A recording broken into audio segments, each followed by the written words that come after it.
정치권의 전방위 로비를 했다고 폭로한 윤영호 전 통일교 본부장이 오늘 국민의힘 권성동 의원 재판에 증인으로 나섭니다. 또 폭탄 발언을 내놓을지 관심이 쏠리는 가운데 경찰은 윤 본부장에 대한 구치소 접견 조사를 가는 등 통일교 의혹 수사가 속도를 내고 있습니다. 동계 사고로 2명이 숨지고 2명이 실종된 광주 도서관 신축 공사장에서 매몰된 작업자를 찾기 위한 수색이 이틀째 이어지고 있습니다. 콘크리트가 굳어가면서 구조 작업에 난항을 겪고 있는 가운데 동계 사고 원인 조사도 함께 이뤄지고 있습니다. 1,470원을 넘어선 고환율에 수입 물가가 5달 연속 오르며 1년 7개월 만에 가장 높은 증가폭을 기록했습니다. 특히 커피 원두부터 밀가루, 버터, 설탕까지 수입 원재료에 의존하는 업종 부담이 커지고 있습니다. 하루 새 기온이 뚝 떨어져 전국 대부분 지역에서 영하권의 강추위가 다시 시작됐습니다. 이번 주말에는 전국에 눈이나 비가 내리겠고 특히 중부 내륙을 중심으로 대설특보 수준의 많은 눈이 내릴 것으로 보입니다.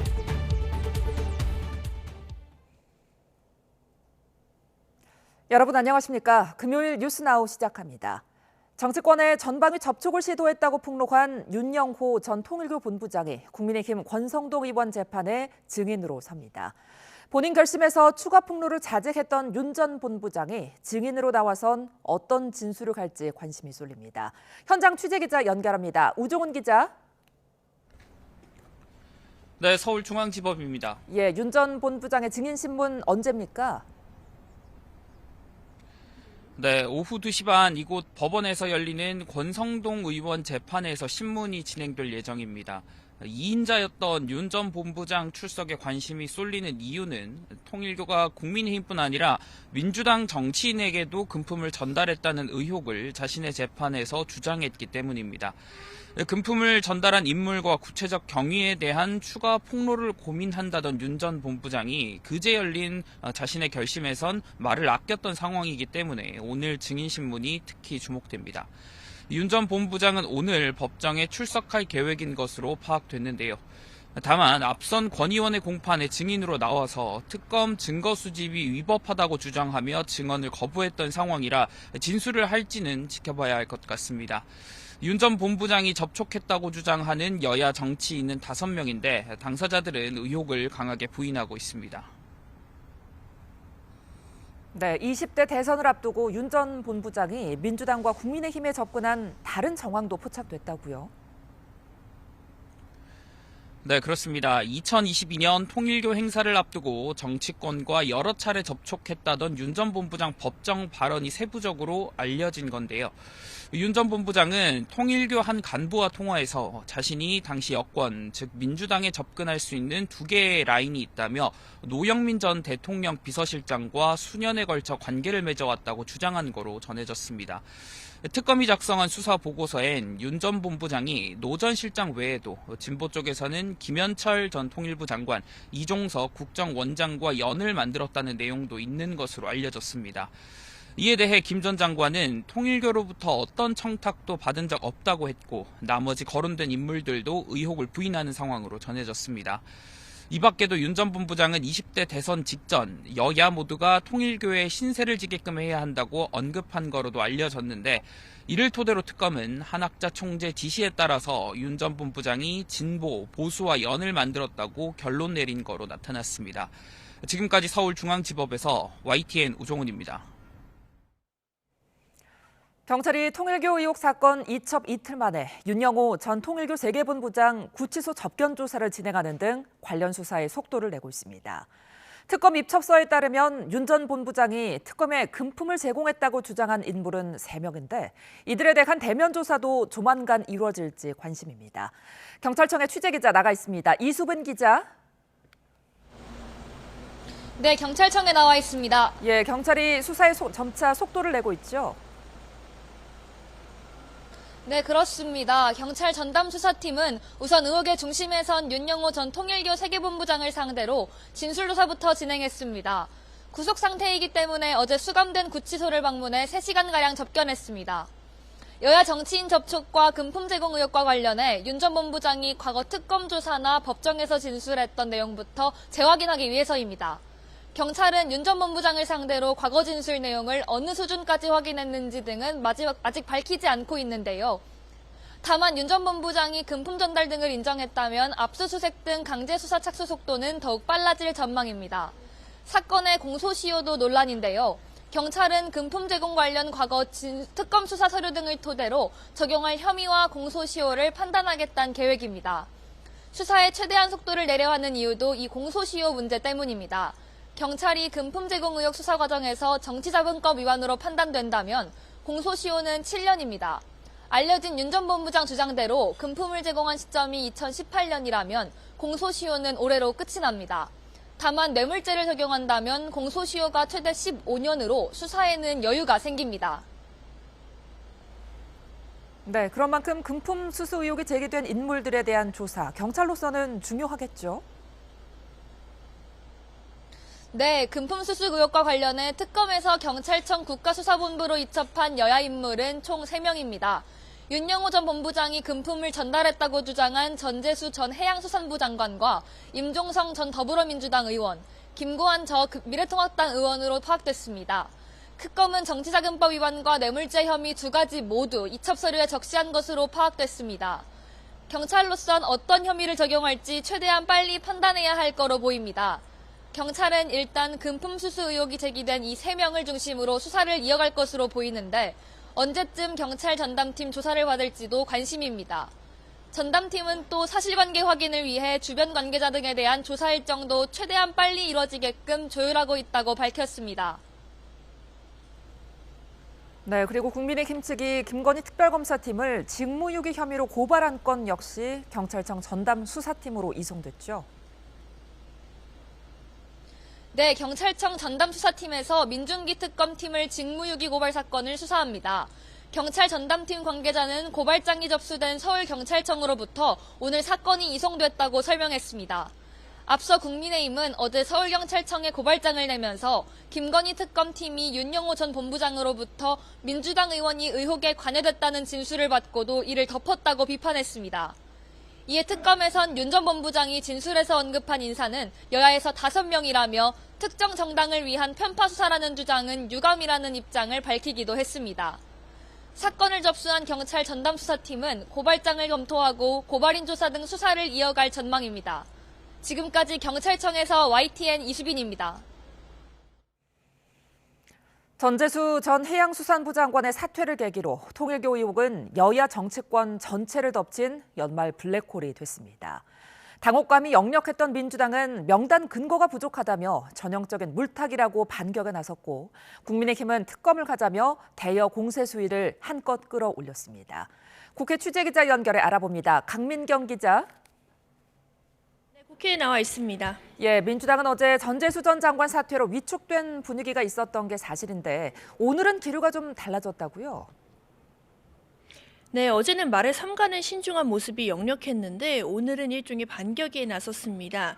민주당 인사들 명단이 우후죽순 쏟아지고 있지만 근거는 부족해 보인다면서 근거가 명확히 제시되면 대통령 말씀대로 지위고하를 막론하고 가차없이 처리할 거라고 강조했습니다.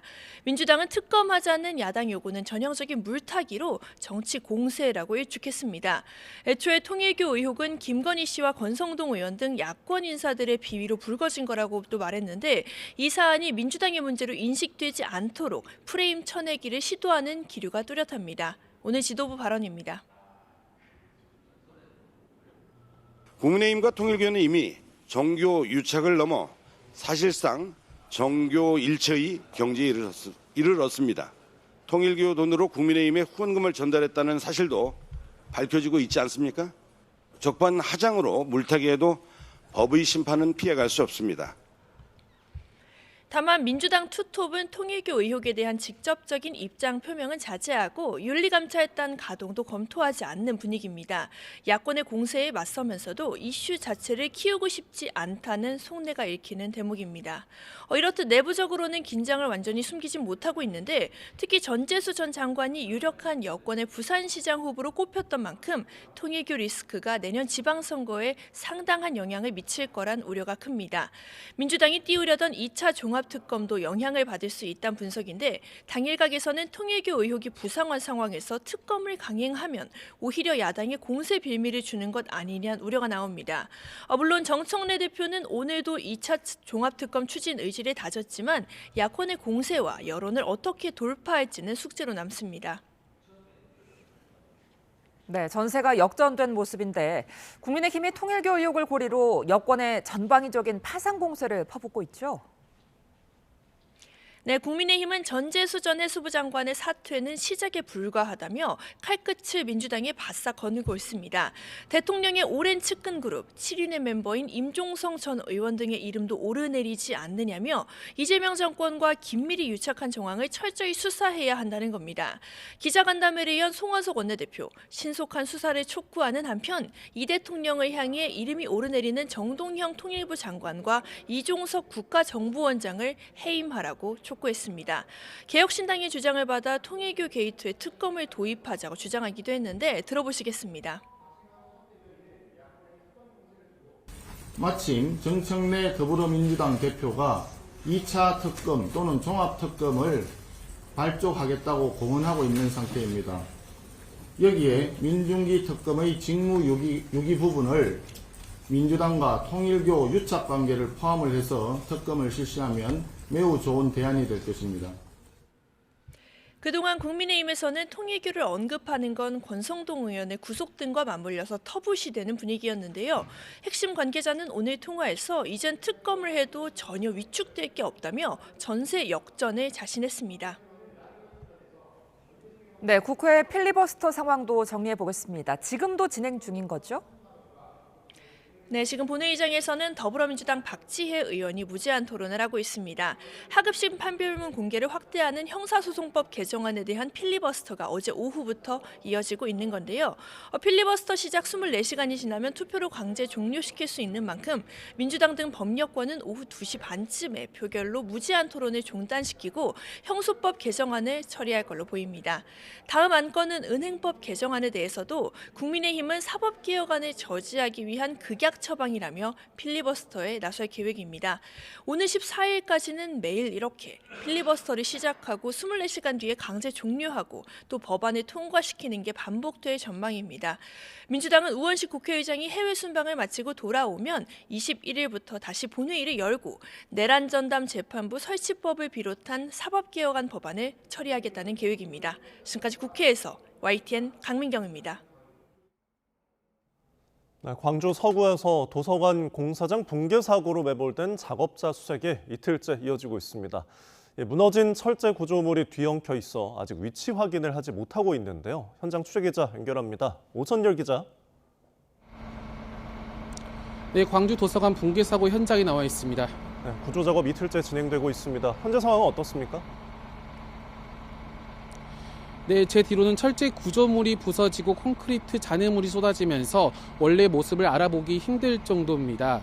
소방대원들은 이틀째 실종자 수색 작업을 이어가고 있는데요. 현재까지 찾지 못한 작업자는 총 2명입니다. 붕괴 사고 당시 미장공 1명, 철근 작업자 2명, 배관 작업자 1명 등 모두 4명이 매몰됐는데요. 이들 모두 한국인으로 하도급 업체 소속 노동자입니다. 사고 직후 발견된 1명은 병원으로 이송됐지만 2시간여 만에 숨졌고요. 어제 저녁에도 70대 철근공이 숨진 채 발견됐습니다. 소방당국은 대형 크레인 등 중장비를 동원해 한파 속 밤샘 작업을 진행하기도 했는데요. 매몰자 위에 붕괴 잔해물이 쌓여 있고 콘크리트가 굳어가면서 구조에 애를 먹고 있습니다. 소방당국은 추가 붕괴 등을 막기 위해 구조물들을 크레인에 연결하는 안정화 작업을 진행하고 있는데요. 사고 현장의 안전이 확보되는 대로 지하에 있을 것으로 추정되는 작업자 2명에 대한 수색을 다시 이어갈 계획입니다. 네, 구조 작업과 함께 사고 원인 조사도 진행되고 있죠. 네, 건설 현장에서 노동자가 2명 이상 사망한 만큼 과실이나 책임 규명을 위한 수사도 이뤄집니다. 이번 붕괴 사고는 콘크리트 타설 작업 중 옥상 2층에서 지하 2층까지 연속으로 붕괴했습니다. 길이 160여 미터 공간을 바치는 철골 접합부가 뚝 끊어진 점으로 미뤄 안전점검단 등 전문가들은 접합 부실을 사고 원인으로 추정하고 있습니다. 광주경찰청은 36명 규모의 전담 수사팀도 구성했습니다. 우선 부검과 피해자 보호 등 지원 업무에 집중하되 안전조치 미흡 등 범죄 혐의점도 확인할 방침입니다. 추후 국가수와 합동 현장 감식을 통해 붕괴 경위를 규명할 계획인데요. 경찰 수사와 별개로 노동당국도 현장 작업을 전면 중지하고 중대재해처벌법 위반 여부 등을 살피고 있습니다. 지금까지 광주 도서관 붕괴 사고 현장에서 YT의 노선열입니다. 충남 천안에서 층간소음 갈등으로 윗집 주민에게 흉기를 휘둘러 살해한 혐의로 구속된 피의자 47살 양민준이 검찰에 넘겨졌습니다. 양민준은 송치 과정에서 혐의를 인정하고 피해자와 유족에게 죄송하다는 말을 남겼습니다. 취재기자 연결해서 자세한 내용 들어보겠습니다. 김민성 기자, 피의자 양민준이 검찰로 송치됐죠? 예, 천안 층간소음 살인 혐의 피의자 47살 양민준이 오늘 오전 10시 검찰로 넘겨졌습니다. 양민준은 충남 천안 동남경찰서 유치장에 수감돼 있다가 대전지방검찰청 천안지청으로 송치됐습니다. 양 씨는 송치 과정에서 혐의를 인정하고 피해자와 유족께 죄송하다는 말을 남겼습니다. 또 자신이 죄를 지었으니 벌을 달게 받겠다고 덧붙였습니다. 양민준은 지난 4일 오후 2시 반쯤 충남 천안시 쌍용동 아파트에서 위층에 거주하는 이웃 주민 70대 남성에게 흉기를 휘둘러 숨지게 한 혐의를 받습니다. 경찰은 어제 오후 양민준의 신상 정보를 공개했습니다. 범행의 잔인성과 피해 중대성, 유족 의견 등을 종합적으로 고려해 결정했다고 밝혔습니다. 양민준이 이 결정에 이의 없다는 의사를 밝혀 곧바로 공개하기로 했습니다. 신상 정보 공개 기간은 다음 달 9일까지입니다. 네, 경찰 조사 결과 평소에도 층간소음 문제로 갈등이 깊었던 걸로 확인됐다고요? 예, 그렇습니다. 앞선 경찰 조사에서 양민준은 층간소음으로 범행했다고 진술한 것으로 전해졌는데요. 평소 층간소음 문제로 갈등이 깊었고 범행 전 2차례에 걸쳐 112 신고가 접수되는 등 전조 증상이 있었던 것으로 파악됐습니다. 경찰에 따르면 지난 10월 피해자 아내로부터 누군가 밖에서 계속 문을 두드린다는 신고가 있었다고 합니다. 또 지난달에는 윗집에서 시끄럽게 한다며 양민준이 신고한 기록이 있다고 경찰은 밝혔습니다. 양민준은 송치 과정에서 또 할 말 없느냐는 취재진 질문에 시간을 할애해 아파트 층간소음에 대한 자기 생각을 말하기도 했습니다. 앞으로도 아파트는 계속 생길 것이고 층간소음은 아파트 거주자 누구나 공감할 것이라며 개선과 보완이 필요한 부분이라고 생각한다고 말했습니다. 이어 이런 참혹한 일은 다시는 안 일어났으면 한다고 덧붙였습니다. 지금까지 전국부에서 전해드렸습니다. 경찰이 대규모 개인정보 유출 사태가 벌어진 쿠팡에 대해 나흘째 압수수색에 착수했습니다. 서울경찰청 사이버수사과는 오늘 오전 9시 반쯤 수사관 11명을 보내 서울 송파구 쿠팡 본사 사무실에 대한 압수수색을 시작했습니다. 경찰은 지난 9일부터 쿠팡 본사에서 디지털 자료 등을 확보하고 있습니다. 경찰은 관련 자료가 방대해 하루 10시간여에 걸쳐 연일 압수수색을 벌이고 있으며 앞으로도 이어질 가능성이 크다고 설명했습니다. 강원도 원주에 있는 식당에서 50대 남성이 다른 손님에게 흉기를 휘둘러 살해한 뒤 달아나다 경찰에 붙잡혔습니다. 강원 원주경찰서는 살인 혐의로 50대 남성 A씨를 긴급 체포해 조사하고 있습니다. A씨는 어제 저녁 8시 10분쯤 원주시 명륜동에 있는 한 식당에서 50대 남성 B씨에게 흉기를 휘둘러 살해한 혐의를 받습니다. 같은 동네에 살던 이들은 특별히 친분이 있었던 것은 아니며 A씨는 경찰 조사에서 무시를 당해 기분이 상해 범행했다고 진술했습니다. 경찰이 수면제 등 향정신성 의약품을 매니저에게 대리로 수령하게 한 혐의를 받는 가수 싸이에 대한 압수수색에 나섰습니다. 서울 서대문경찰서는 지난 4일 싸이 소속사 피네이션 사무실과 차량 등에 대한 압수수색을 진행했습니다. 싸이는 지난 2022년부터 최근까지 서울의 한 대학병원에서 대면 진료를 받지 않고 향정신성 의약품을 처방받은 뒤 매니저에게 대리 수령하도록 지시한 혐의를 받습니다.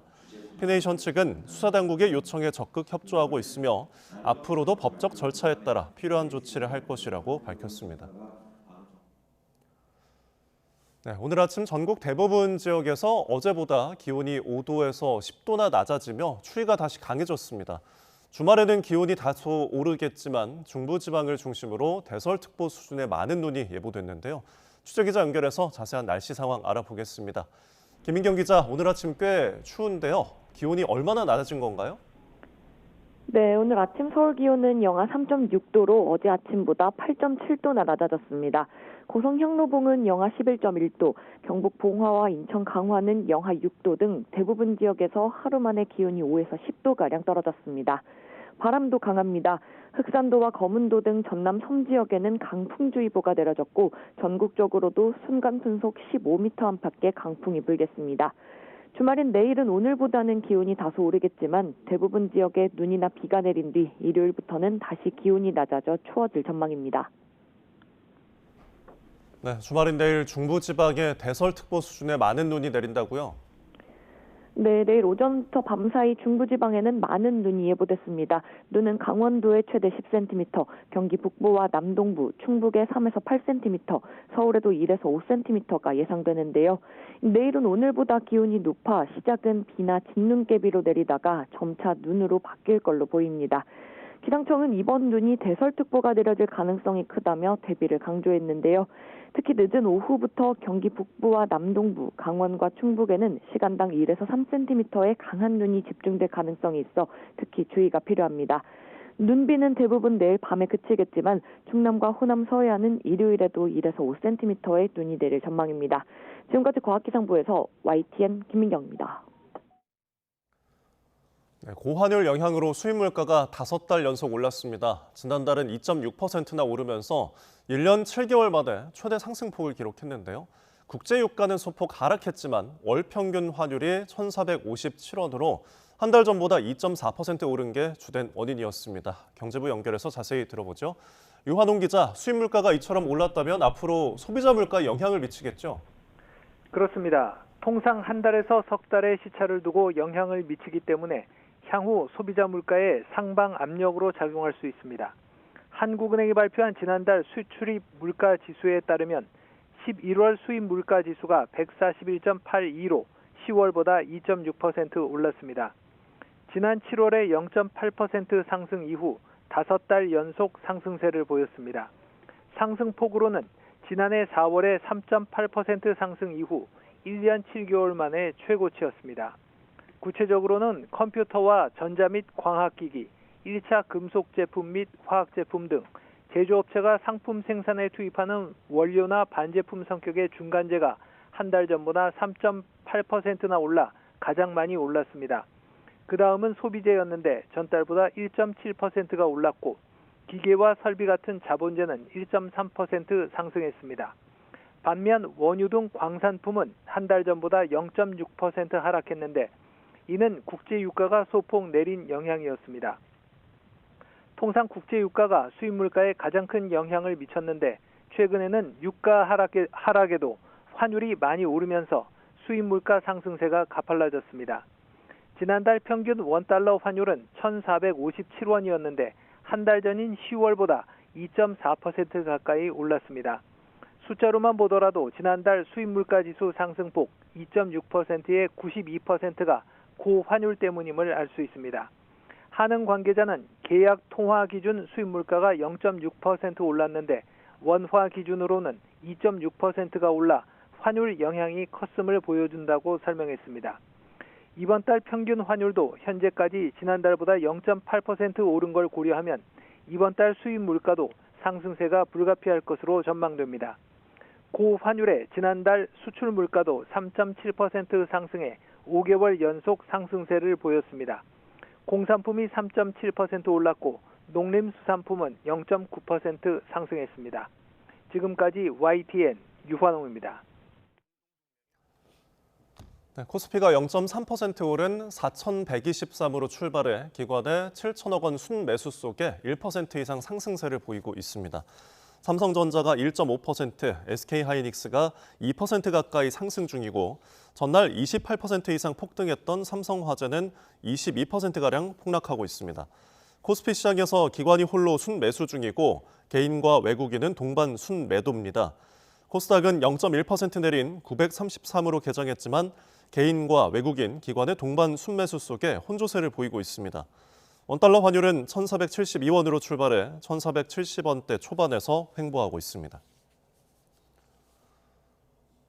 지난달 외국인 투자자들이 국내 증시에서 13조 원 넘게 주식을 순매도해 6개월 만에 팔자로 돌아섰습니다. 금융감독원이 발표한 11월 외국인 증권 투자 동향을 보면 외국인은 유가증권 시장에서 13조 4,910억 원을 순매도했고 코스닥 시장에서 1,180억 원을 순매수했습니다. 이에 따라 지난달 말 기준 외국인의 국내 상장 주식 보유 규모는 1,192조 8천억 원으로 전체 시가총액의 29.6% 수준을 나타냈습니다. 서울 지하철 1에서 8호선을 운영하는 서울교통공사 노사가 임단협 협의에 서명했습니다. 파업 선언에서 유보, 철회까지 긴박하게 돌아갔던 협상이 극적으로 타결되면서 출근길 대란을 피했습니다. 이허원 기자입니다. 서울 지하철 노사가 극적으로 협상을 타결했습니다.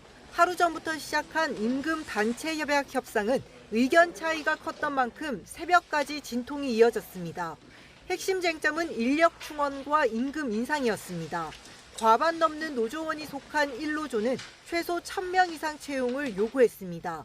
임금 인상은 애초 5.2%에서 정부 예산 편성에 맞춘 3%로 양보했지만 유급 휴가와 첫차 운행 시간을 놓고 첨예하게 대립하면서 파업 선언까지 치달았습니다. 노조는 새벽 3시 반 협상 결렬과 첫차 파업을 선언하면서 압박에 나섰는데 사측의 물밑 설득으로 협상이 급물살을 타며 5시 40분 파업 유보, 6시 파업 철회에 이르렀습니다. 유급 휴가였던 것을 무급 휴가로 돌리는 휴가 계약안을 내놓다 보니까 갑작스럽게 막판에 교섭이 좀 쉽지가 않았습니다. 그래서 이렇게 좀 우여곡절이 컸는데 말씀하셨던 휴가 계약 문제는 사측에서 처리하는 것으로. 구체적으로 노사는 신규 채용 820여 명에 합의했고 임금 인상은 1.8%를 고집해온 사측이 한 발 물러서 최종적으로 3%로 타결했습니다. 그간의 노사 협상이 쉽지 않은 여건이었지만 파업으로 시민의 일상이 흔들려서는 안 된다는 각오로 협상에 임해서 좀 이와 같은 합의를 이끌어낼 수 있었다고 생각됩니다. 1노조에 이어 2노조와 3노조도 사측과 차례로 합의하면서 출근길 시민 불편 없이 서울 지하철 노조 임단협 협상이 마무리됐습니다. YTN 이영훈입니다. 한미 간 북핵 억제 방안을 논의하는 핵 협의그룹 회의가 이재명 정부 들어 처음으로 열렸습니다. 양국은 한반도 핵 억제 태세를 지속해서 강화하기로 뜻을 모았는데 북한을 직접 언급하지는 않았습니다. 취재기자 연결합니다. 나혜인 기자, 한미 핵 협의그룹 회의 결과 자세히 전해주시죠. 네, 한미 핵 협의그룹은 2023년에 한미 정상 간 워싱턴 선언에 따라 북핵 억제력을 강화하기 위해 출범한 협의체입니다. 특히 유사시 미국의 핵 전력과 우리 재래식 전력의 통합 운용 등을 논의하는 기구라 북한이 강하게 반발해왔습니다. 지난 1월 4차 회의가 열린 뒤 정례 회의는 없었는데 미국 워싱턴 DC에서 현지 시간 11일 5차 회의가 열렸습니다. 김홍철 국방부 국방정책실장과 로버트 수퍼 미 국방부 핵억제 화생방정책 수석 부차관보 대행이 양국 대표로 참석했습니다. 11개월 만이자 이재명 정부와 트럼프 2기 행정부 출범 이후 처음입니다. 양국은 핵협의그룹이 한미 동맹과 확장 억제를 강화하기 위한 지속적인 협의체라는 점에 공감하면서 활동을 계속 진전시켜 나가기로 합의했습니다. 정보 공유부터 핵 재래식 전력 통합 연습까지 핵 억제 태세를 유지하고 강화하기 위한 모든 분야를 논의했다고 밝혔습니다. 미국은 핵을 포함한 모든 군사적 능력을 활용해 한국에 확장 억제를 제공하는 공약을 재확인했고 우리 정부는 한반도 재래식 방위에 주도적인 역할을 해 나가겠다고 강조했습니다. 다만 지난 회의 때처럼 유사시 북한 정권의 종말을 언급하거나 미국 전략자산의 한반도 전개를 시사하는 문구는 양국 공동성명에 담기지 않았습니다. 국방부 관계자는 한미가 한반도 핵억제 협의를 정례적으로 계속 발전시켜 나가고 있다는 점에 의미를 부여했습니다. 지금까지 국방부에서 전해드렸습니다.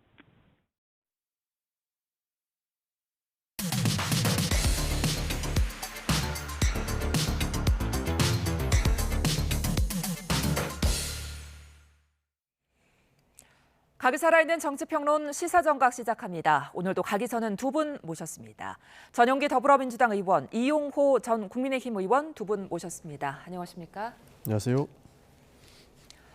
자, 정치권을 휩쓸고 있는 통일교 논란, 그리고 이 문제를 전방위적으로 압박하고 있는 국민의힘.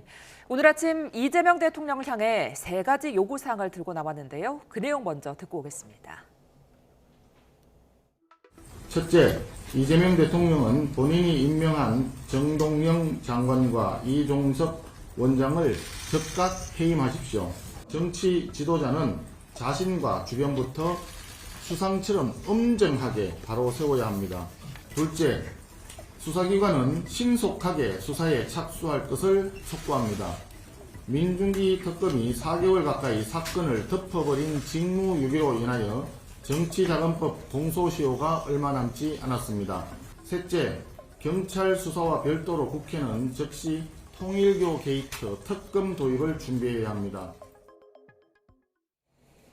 네, 국민의힘의 요구사항 첫 번째가 정동영 장관 그리고 이종석 국정원장도 해임해라 이런 네. 건데, 근데 이 두 분은 지금 뭐 윤영호를 만난 적은 있지만 우리가 금품을 받은 적은 없다 이렇게 강하게 부인하고 있잖아요. 이렇게 해명을 하고 있는데도 강하게 밀어붙이는 건 어떻게 보세요? 정치적 돌파구를 찾기 위해서 아무거나 던진다라고 저는 생각을 합니다. 예. 기본적으로 본인의 발언들이 진정성이 있으려면요, 함께 거론됐던 나경원 의원도 법사위원회에서 사임하도록 해야 되는 것 아니겠습니까? 예. 결국에는 법사위에 사보임하게 하는 것은 전적으로 원내대표의 의지에 달려 있는데, 본인들의 이야기는 숨기려고 하고 이렇게 이름만 거론됐다고 해서 해임하라고 한다든지라고 예. 하는 무책임한 정치는 이제는 좀 멈춰야 된다는 말씀 드리겠습니다. 예.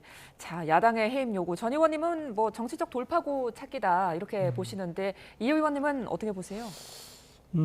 저도 돈을 안 받았다고 하는 정치인들의 얘기를 믿고 싶죠. 예. 문제는 국민들이 그 얘기를 과연 믿어줄까 하는 거예요. 아. 국민들은 적어도 실명이 거론되는 순간 아니 땐 굴뚝이 연기날까 이렇게 생각하는 겁니다. 예. 결국은 그분들이 자꾸 이름이 거론되는 것 자체가, 지금 한 분은 통일부 장관으로 계시고 또 한 분은 국정원장으로 계시잖아요. 예. 이런 분들의 이름이 자꾸 거론되면 이재명 정부에 부담이 될 수밖에 없다. 제가 보기에는 지금 통일교가 금품을 전달했다고 하는 지금 논란들이 금방 끝날 것 같지가 않아요.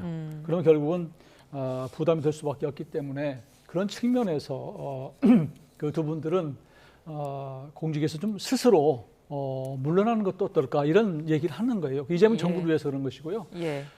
지금 조금 전에 말씀하셨지만 나경원 의원의 이름도 거론되지만 거기를 국회의원으로 그만두라고 하지 않습니까? 그러니까 정동영 장관 같은 경우는 국회의원직은 뭐 유지하고 그러면서 지금 통일교 문제가 충분히 특검을 도입하든 뭐든 해서 국민적 의혹이 씻을 때까지는 공직에 있는 게 현 정부의 부담이 될 거다, 그런 얘기를 하는 겁니다. 정부의 부담을 좀 줄여주기 위해서 해임을 해야 한다라고 하는데, 어쨌거나 전재수 전 장관은 정부의 부담을 지워주기 위해서 어제 이제 사퇴를 했고, 어떻게 보면은 첫 낙마한 장관이 됐습니다. 근데 이 부분이 이제 사의를 표명하고 수리가 바로 됐단 말이죠. 그래서 전에 왜 강선우 장관 후보자 낙마 때와는 좀 분위기가 다른 것 같다, 이런 기류가 있거든요. 실제로 대통령께서 엄정한 수사를 지시하셨고요. 해수부 차원에서 본인의 개인적 부담이 결국 해수부 전체의 부담으로 작용을 해서 부산으로 해수부를 이전하는데 혹여나 누가 될까 봐 전재수 장관이 직접 미국 출장에 귀국하는 길과 동시에, 함과 동시에 사표를 제출했고, 예. 대통령께서는 받아주셨다는 말씀 드리겠습니다. 기본적으로 본인의 책임을 다하고 혹시나 그 해수부에서 추진하는 정책들에 대해서 문제가 생길까 봐 전재수 장관이 이러한 결단을 내린 것인데요. 이 결단과는 다르게 이름이 거론됐다고 해서 마구잡이로 해임 요구하는 것은 조금 다른 문제의 취지로 봐야 된다고 저는 보고 있습니다. 예. 그런 차원에서 정동영 장관과 이종석 국정원장의 내용들도 지금 수사가 전환이 되고 있지 않습니까? 그 내용들을 보면서 누가 된다면 책임을 묻는 것은 뒤따라야 될 것이지만 지금 선행 조치로 하기에는 무리한 측면이 있다라는 말씀 드리겠습니다. 예, 그러니까 지금 언급해 주신 수사, 그러니까 국민의힘의 두 번째 요구도 수사기관의 신속한 수사 착수입니다. 이제 경찰로 사건이 이첩된 상황인데, 경찰 수사에 대한 기대는 어떠세요? 경찰 수사에 대한 기대는 별로 없죠. 그동안 특검이 보여준 모습, 그러니까 지금 저 집권 여당에서 그동안의 국민의힘에 대한 정치 공세 되짚어 보면 국민들이 기억하고 계실 거예요. 예. 특검이 통일교가 그 국민의힘에 전당대회 개입했다고 해서 당원 명부를 압수수색하는 몇 차례 이런 적이 있었고요. 정청래 대표는 국민의힘이 통일교와 연루된 것이 드러나면 10번이고 100번이고 국민의힘을 해산해야 된다고 얘기를 한 바가 있습니다. 예. 또 나가서 대통령께서도 국무회의에서 통일교가 정치와 그 어떤 여러 가지 유착 관계가 드러나면 해산을 해야 되는 것을 검토해야 된다라고 사실은 뭐 우리 그 법제처 장관에게 검토를 요구하지 않았습니까? 이런 것들이 그동안 국민들이 볼 때는 이 통일교는 국민의힘과 뭔가 유착됐다고 생각했는데 너무 밀어붙이는 바람에 사실 이번엔 역풍이 불고 있는 거예요. 특검이 자초한 역풍입니다. 그러니까 특검이 이런 사실이 드러나고 진술을 확보했으면 그때 한 3개월 전에 했으면 아무 문제가 없는 거예요. 근데 그동안에 뭉개고 있다가 최근에 이게 드러나니까 이제 국수본 쪽으로 넘기는 건데 경찰은 특검보다 사실 권력의 눈치를 볼 수밖에 없는 구조거든요. 예. 그렇기 때문에 국수본이 한다고 해서 국민들의 의혹이 충분히 또 국수본이 어떤 정권의 눈치를 보지 않고 어떤 수사를 한다 이런 기대를 갖기 어렵기 때문에 다시 이 통일교 게이트에 대한 특검을 도입할 수밖에 없는 그런 상황이 됐다고 저는 판단합니다. 뭐 국민의힘에서 동의해 주시면 2차 종합특검이 뭐 발족하는데 큰 무리는 없을 것 같습니다. 예. 그 안에 분명히 통일교와 관련된 수사를 필요로 할 것이거든요. 예. 충분히 가능한 부분이 있다는 말씀을 드리고 예. 지금 빨리 특검을 끝내라라고 하는 쪽은 오히려 국민의힘입니다. 그렇기 때문에 시일이 얼마 남지 않은 특검에서 하기에는 무리가 한 측면이 있다 보니 예. 국수본에 넘겨서 수사를 하고 있다라고 봐주시면 좋을 것 같고요.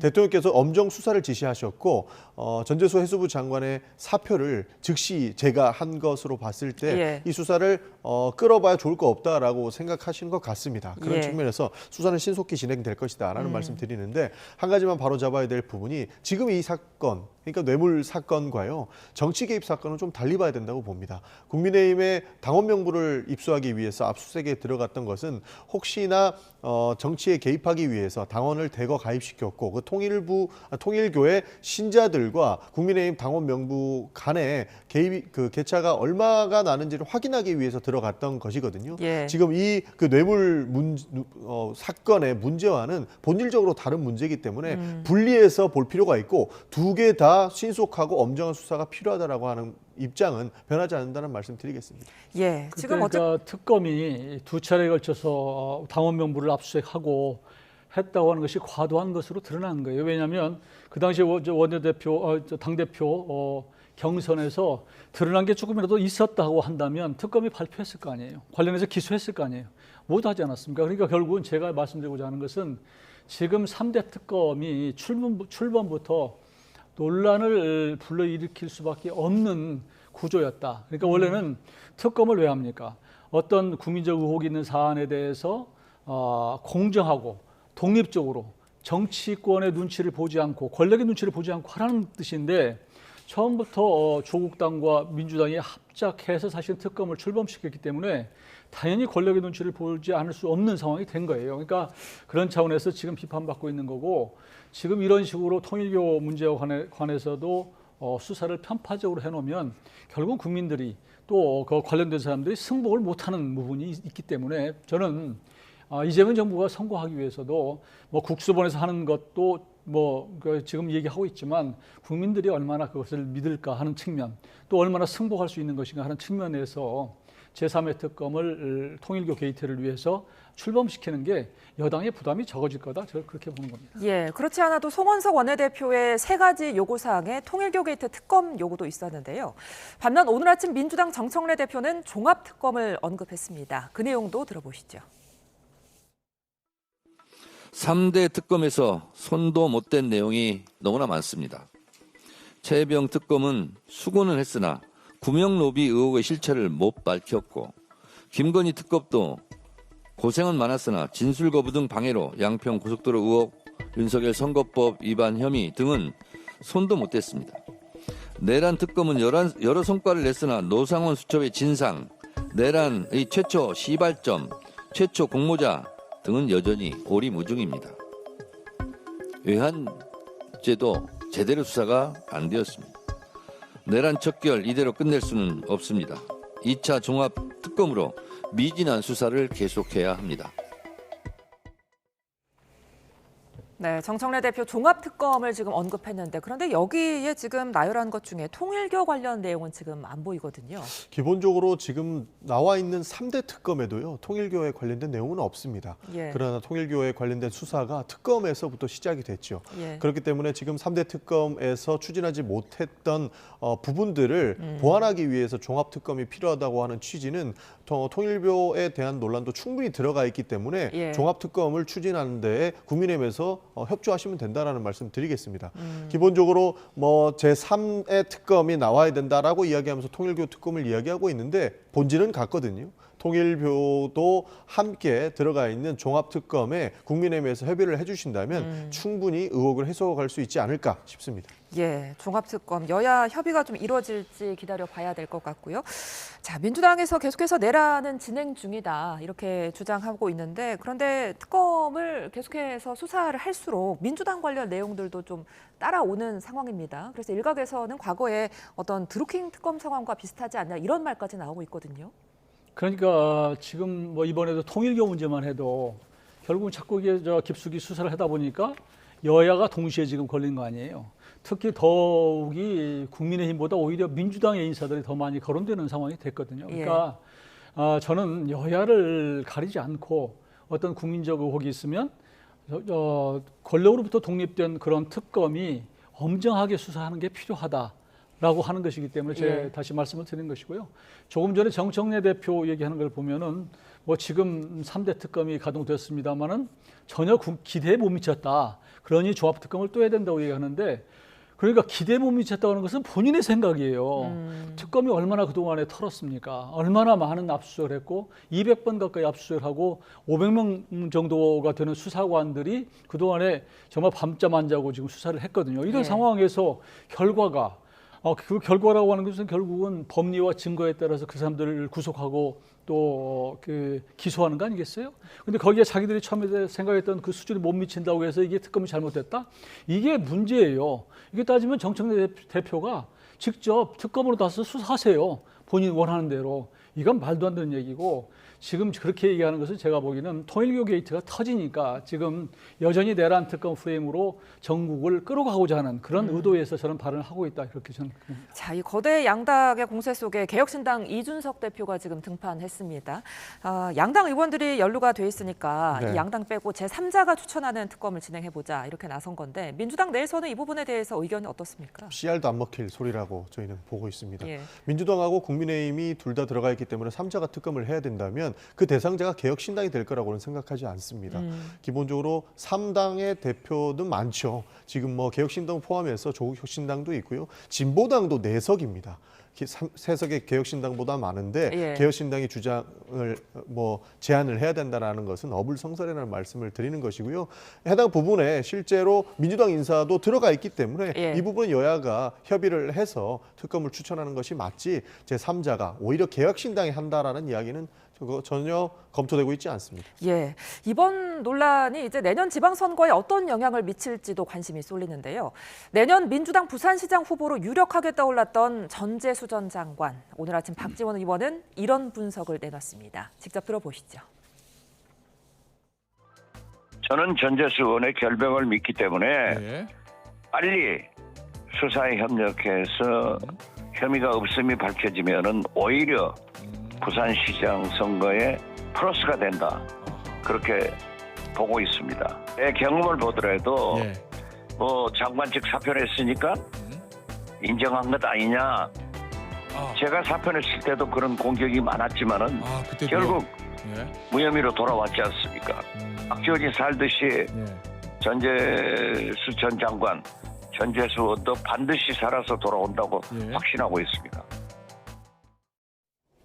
네, 박지원 의원, 전재수 장관이 수사에 협조를 해서 이제 수사에서 혐의가 없다는 게 밝혀지면 되레 전화 위복이 될 거다 이렇게 지금 주장하고 있거든요. 그런데 일각에서는 전 장관의 출마 자체가 지금 어렵지 않겠느냐 이런 시선도 있어요. 전재수 지금 전 장관, 전재수 의원은 이번 부산시장에서 출마하기 어렵죠. 그게 상식적인 생각이고 이번에 수사를 하게 되면 그게 몇 개월 내에 끝나겠습니까? 그건 말이 안 되는 얘기고요. 박지원 의원 요즘 말씀하시는 거 보면 판단력이 많이 떨어진 것 같아요. 이제로 달리. 그래서 물론 후배를 아끼는 말씀은 맞지만 그러나 예. 이번 사안은 과거에 본인의 얘기와 견주는 것은 적절치가 않고요. 저는 이번에 전재수 장관이 부산시장의 판도를 흔드는 것은 사실이고 예. 이것이 앞으로 어떻게 진행될지는 좀 봐야 되겠지만 지금 다시 그분이 뭐 오면 더 크게 환영받고 될 것처럼 얘기하는 것은 이번 선거만은 뭐 전재수 의원이 다시 나가기는 어려울 거라고 봅니다. 한 가지 저는 국민의힘에 드리고 싶은 질문이 있는데 지금 전재수 전 장관이 지금 그 통일교 의혹에서 이름이 거론됐기 때문에 부산시장 출마를 하지 말아야 된다고 말씀하신 거지 않습니까? 그러면 반대로 명태균 게이트의 의혹으로 이름이 거론됐고 기소까지 됐던 오세훈 서울시장은 출마를 안 시킬 겁니까? 잣대가 같아야 되지 않나요? 예. 오세훈 시장은 명백히 본인의 결백을 밝혀낼 것이고 전재수 장관은 결백을 밝혀내지 못할 것이다. 이런 이야기는 저는 논리에 맞지 않다고 봅니다. 전재수 전 장관의 부산시장 출마를 막으려면 함께 기소됐고 그 의혹에 거론이 됐던 오세훈 서울시장도 불출마시키는 것이 국민의힘의 주장에 합당할 것이라는 말씀 드리겠습니다. 근데 그 부분에 관해서 저도 뭐 동의합니다. 그러니까 예. 전재수 전 장관 민주당에서 원하면 출마시키세요. 근데 국민들이 어떻게 생각할지 하는 부분은 별개로 치고 오세훈 시장 관련해서 물론 지금 기소된 상태이기 때문에 그분에 대한 논란이 있을 수 있죠. 근데 지금 당내에서 얘기는 정치자금법이고 좀 억울하다. 명태균 씨가 과도하게 지금 걸고 넘어져서 생긴 일이다 이렇게 보는 측면이 있기 때문에 그 부분도 결국은 오세훈 시장 출마를 시켜서 심판받는 건 여전히 국민의당 몫이라고 생각해요. 저는 뭐 전재수 전 장관이 출마하는 거 개인적으로 뭐 할 수 있다고 봅니다. 왜냐하면 지금 뭐 그 이재명 대통령도 출마를 해서 대통령도 되지 않았습니까? 그런 거 상관이 없는데 문제는 그 결과가 어떨지 하는 것은 이제 국민의 몫이라는 보는 거죠. 지금 이제 전재수 전 장관이 사의를 표명하고 나서 안철수 의원도 말을 보탰습니다. 사퇴 후에 부산시장을 출마하면서 김경수의 길을 걸으려고 하는 거 아니냐 이런 말을 했는데 혹시 안철수 의원도 부산시장에 좀 관심이 있는 걸까요? 별로 없는 것 같은데 제가 알기에 그분이 지금 분당에서 국회의원 하시잖아요. 예. 그러니까 일각에서는 그러지 말고 이번에 경기도지사를 출마하면 어떠냐 그런 권유가 있었던 모양인데 뭐 전혀 거기에 뭐 미동도 않고 있다 이런 얘기를 하고 있고. 안 의원의 고향이 부산이잖아요. 부산이죠. 예. 부산인데 지금 이런 탄핵 이후에 이재명 정권의 초반에 본인이 갖고 있는 의원직을 던지고 어디에 단체장 나간다는 게 사실은 그 쉽지 않은 결단인데요. 정말로 희생이 필요한 부분인데 그런 측면에서 본인은 뭐 전혀 고려하지 않고 있는 것이 아닌가 싶고 지금 김경수 지금 전 경남지사입니까? 이 관련해서 견주는 것은 그 당시에 드루킹 관련해서 이게 조금 수사 과정이 있음에도 불구하고 당시에 이제 출마해서 됐지만 결국은 결국 이제 도중에 그만둔 일이 있어서 그걸 얘기한 것이 아닌가 싶습니다.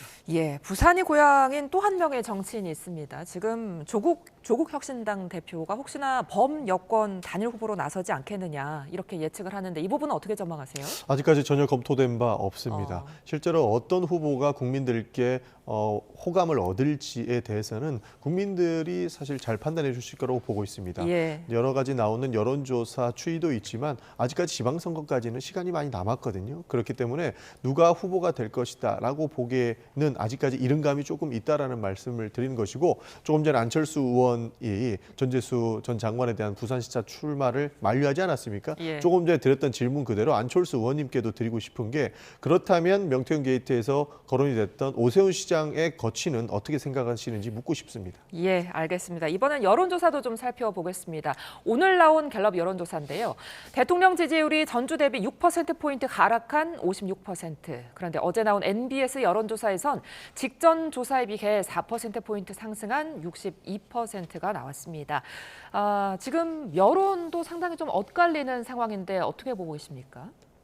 저는 이제 지난번에 한동안 떨어졌다가 다시 그 에이펙 정상회의 과정 그리고 그 전에 한미 간의 관세 협상 이런 것들 때문에 사실 이재명 대통령에 대한 지지도가 많이 올랐었는데 다시 이제 그게 외교적 어떤 그 컨벤션 효과의 약효가 떨어져서 다시 원위치 된 것이 아닌가 이렇게 생각하고요. 예. 지금 알다시피 결국은 우리의 국민적인 민생의 문제는 여전히 어렵다. 국민들이 참으로 어려운 상황에 처해 있는 것이고 또 부동산 관련해서도 그동안 뭐 폭등하는 데 대해서 지금 심지어 뭐 사유재산권 침해 얘기가 나올 정도로 엄격하게 지금 거래 허가 자체를 묶어놓은 상태인데도 불구하고 아직도 지금 대책이 나오고 있지 않아서 이런 것들이 막상 외교적인 것이 이제 끝나고 나서 어떤 둘러보니 변한 건 없더라 이런 데서 오는 조금 그 지지도가 좀 떨어진 그런 측면이 있지 않나 싶습니다. 예,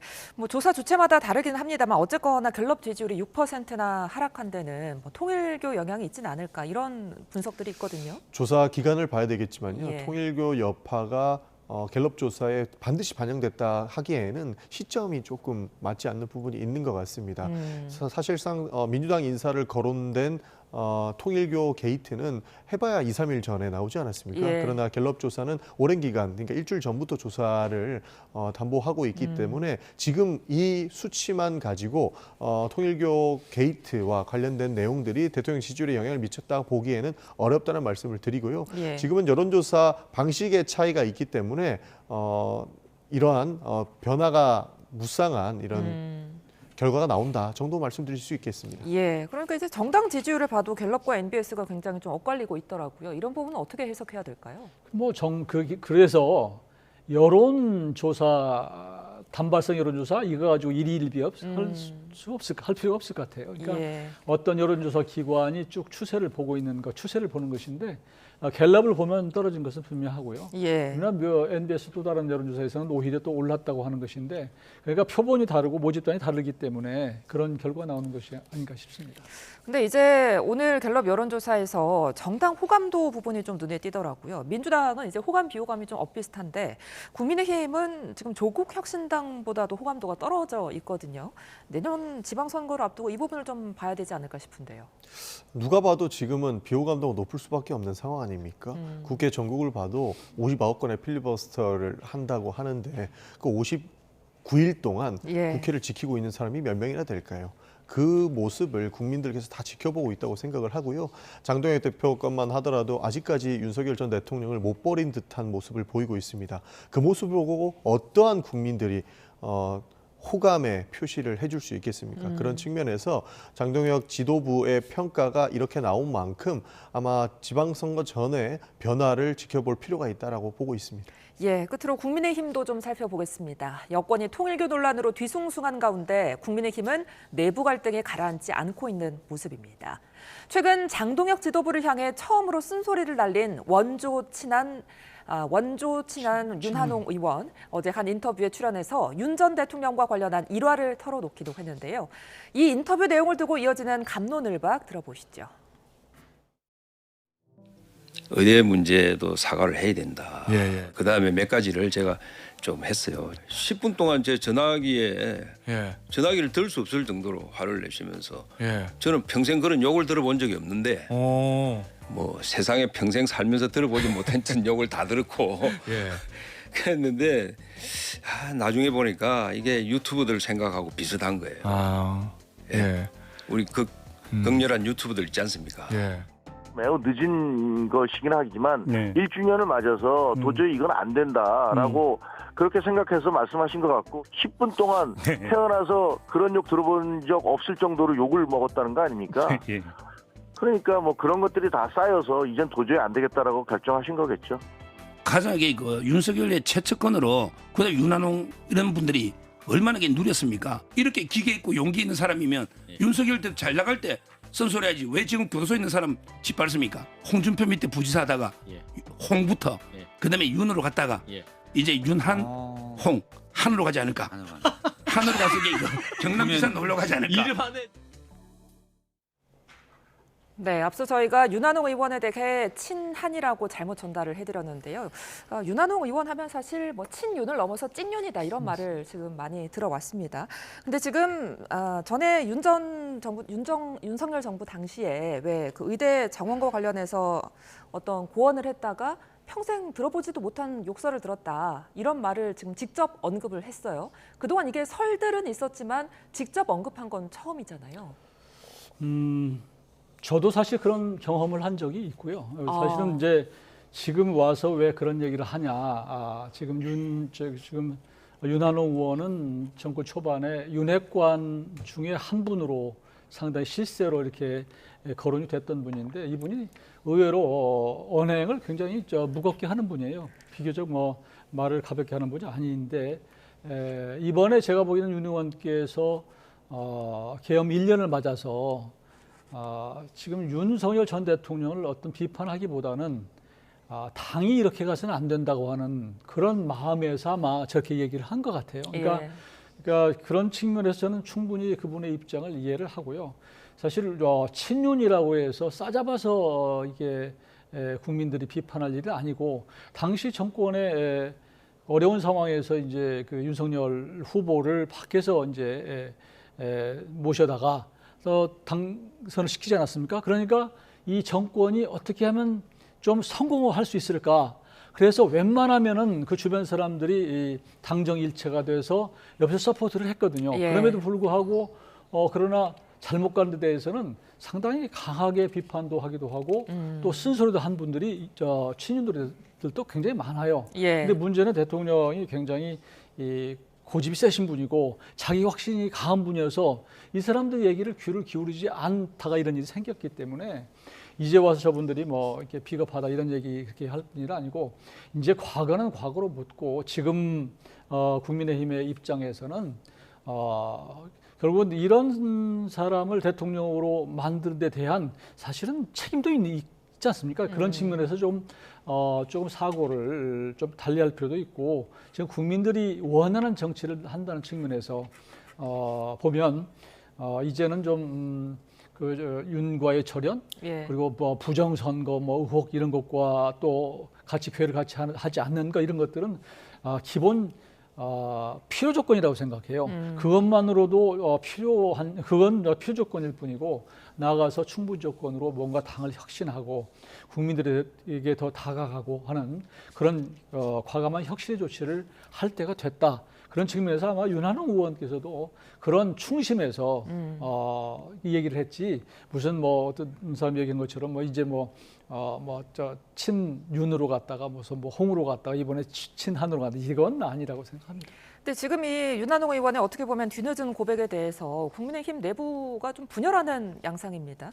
뭐 그때 뭐 누릴 거는 다 누려놓고 이제 와서 이러는 건 비겁하다 이런 뭐 의견도 있고. 어떻게 보세요? 뭐 실제 핵심이라는 이야기들이 굉장히 많았죠. 그게 떠도는 낭설이 아니고 실제로 보이는 형국으로까지 흘러갔기 때문에 그때 당시에 찐윤으로 분류됐던 분께서 1년이 지난 지금 이런 비판을 하는 것이 결국에는 권력의 기대였었고 지금 그 권력이 진이 이렇게 배신을 하는 것 아닌가 하는 의심의 눈초리는 충분히 받을 수 있을 거라고 봅니다. 만약에 계엄 때라도 본인이 계엄 표결에 참여하시면서 이것은 문제가 있다라고 쓴소리를 했다면 국민을 위해서 이러한 쓴소리를 했다라는 평가를 받을 수 있겠습니다만 그때 당시까지도 가만히 계셨거든요.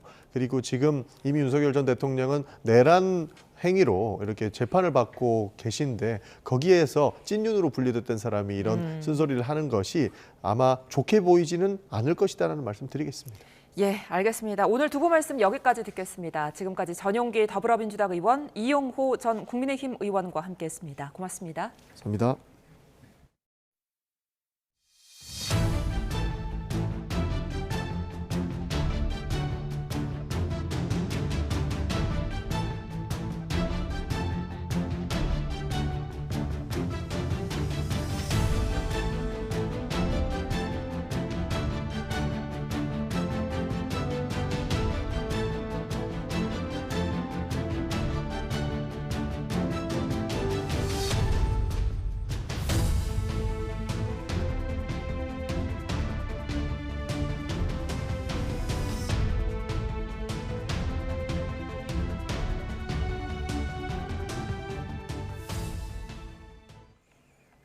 경기 용인의 한 아파트에서 40대 남성이 투신 사망하고 남성의 차량에선 9살 아들이 숨진 채 발견됐습니다.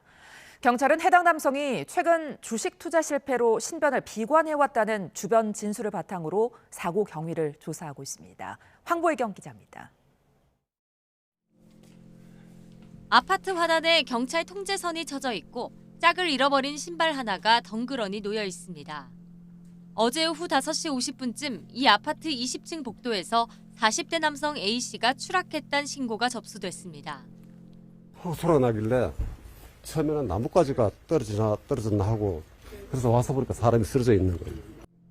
A씨는 심정지 상태로 병원으로 옮겨졌지만 끝내 숨졌습니다. 경찰은 시신을 확인하는 과정에서 주머니에 있던 자동차 키를 확보했습니다. 아파트 주차장에 세워진 A씨 차량 뒷좌석에선 A씨의 9살 아들이 숨진 채 발견됐습니다. 아파트에서 약 5km 떨어진 특수학교에 다녔는데 사건 당일에도 평소처럼 아버지와 함께 하교했던 거로 확인됐습니다. 이후 A씨가 인근 건물에서 2시간 가까이 머물렀고 이 과정에서 제3자의 개입은 없었던 거로 파악됐습니다. 경찰은 A씨가 최근 주식 투자로 2억 원을 잃었고 자신이 아들을 데리고 가면 남은 가족이 편해질 거란 취지로 말했다는 주변인 진술 등을 토대로 신변을 비관해 아들을 살해한 뒤 극단 선택을 했을 가능성에 무게를 두고 있습니다. 경찰은 국립과학수사연구원에 부검을 의뢰하는 등 정확한 사망 경위를 계속 조사할 예정입니다. YTN 황보혜경입니다. 오늘 새벽 1시쯤 경기 여주시 가나무배에 있는 단열 제품 제조 공장에 불이 났습니다. 이 불로 건물 안에 있던 9명이 스스로 대피했고 다친 사람은 없었습니다. 소방은 인접 건물로 불이 번질 우려가 있다고 보고 한때 대응 1단계를 발령해 1시간 20여 분 만에 불을 모두 껐습니다. 소방은 기계에서 불이 났다는 신고 내용을 토대로 정확한 화재 원인을 조사하고 있습니다.